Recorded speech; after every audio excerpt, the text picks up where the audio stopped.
Okay, good morning, class. It's Monday, February 8th, and we're starting off with page 29 in our STAAR Master book. So go ahead and work those problems out before watching the rest of the video. Number 1 says figures A and B are shaded to show two fractions. The figures show that A, 1/4 is equal to 1/2. B, 1/2 is greater than 2/4. C, 2/4 is greater than 1/2. Or D, 1/2 is equal to 2/4. What did we get? Allie? B as in boy or D as in dog? B, because A has bigger spaces. Okay, well let's look. So you're saying B because this piece is bigger than these two? Okay, so if this is 1/2 right here and I laid these two pieces on top of that, would it match up? Yes. Yes. Or if I took this line away, this shaded piece, would it match this shaded piece? Yes, they would match. So 1/2 is not greater. So it can't be B. But what's a way that we've learned to check? If the pictures are kind of tricky to tell, how can we check to see if they're equal or not? Bryson? Multiply. So I look at the top number and I say to myself, 1 times what can give me 2? 1 times 2. 2 times 2, does that equal 4? Yes. So that doesn't mean 1/2 is greater. It actually means it's equal. If I can multiply it by the same number, the top and the bottom, and get these numbers, then that means they're equivalent. Okay? I'm going to show y'all another trick today on how we can tell. It's called cross multiplying, okay? So if you're good at your multiplication facts, you can use this trick every single time, and this helps you compare fractions. Okay? So we call it cross multiplying because you multiply going across. What's 2 times 2? 4. And 4 times 1? 4. Those numbers are equal, right? So that tells me that these two fractions are equal. Okay? We call it cross multiplying. Okay, so D is correct. So now you've learned a new way to check. If you cannot tell by the picture, then you can multiply by the same number for the numerator and the denominator, or cross multiply. When you cross multiply, if these numbers are the same, then that means the fractions are equal. Okay? And we'll practice more of that cross multiplication today. Number 2, which point on the number line below represents 2/8? Okay, well this number line is labeled in fourths, but we see all these extra dots, right? So can we count those dots and see if that equals 8 of them? And label them for 8ths? Okay, I see y'all shaking your heads yes. A couple of y'all. Those of you that aren't nodding your head yes, you just don't know or you don't agree. Not sure? Not sure, Allie? It's 7. Did you get your answer? What'd you get? So I counted the dots and I got 7 on the dots. Then I counted the lines. So 7 dots. But remember, when we count on a number line, we don't want to just count the lines or the dots. We want to count the spaces. Maybe that's why we only got 7.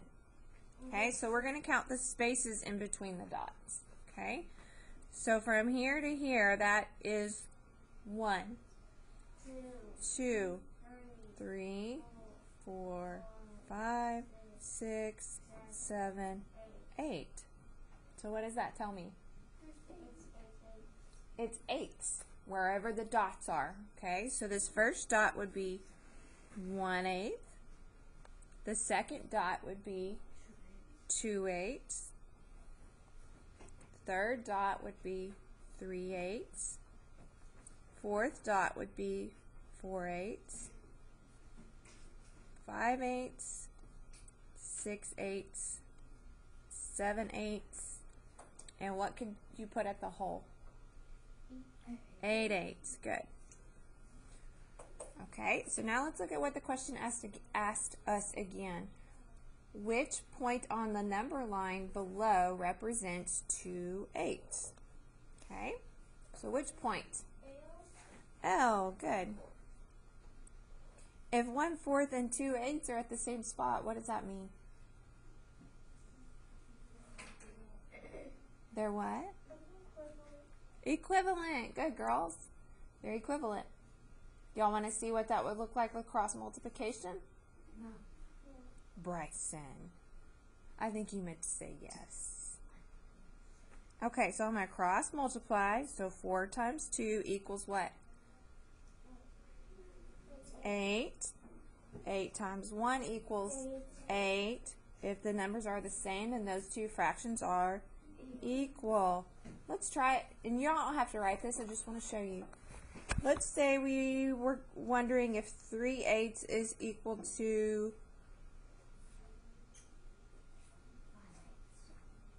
3/4. We're comparing those. We can cross multiply. What's 8 times 3? 24. 4 times 3?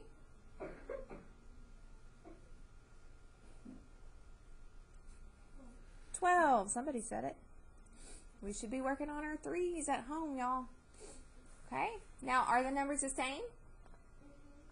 12 and 24 are not the same, so they're not equal. But 24 is bigger, so that means this fraction over here with the 24 is bigger. Okay?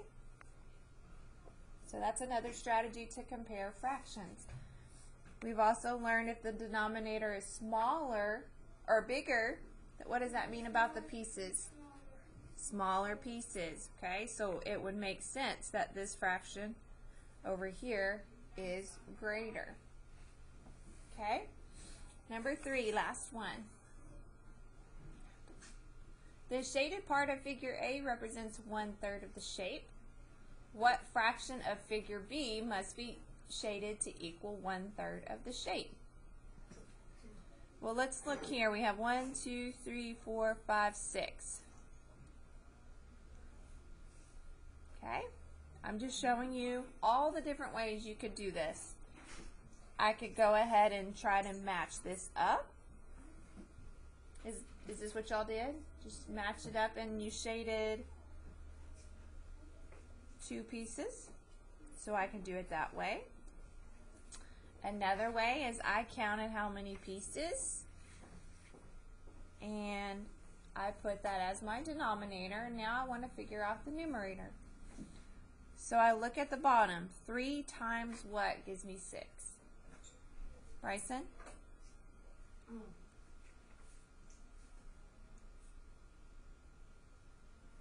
Aaliyah? 3 times 2. So I need to do the top times 2. What's 1 times 2?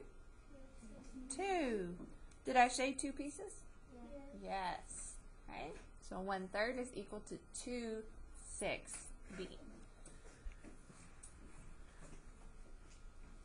So there's all the different ways we've learned to compare fractions. Cross multiplying again, just to show you again, 3 times 2 is 6.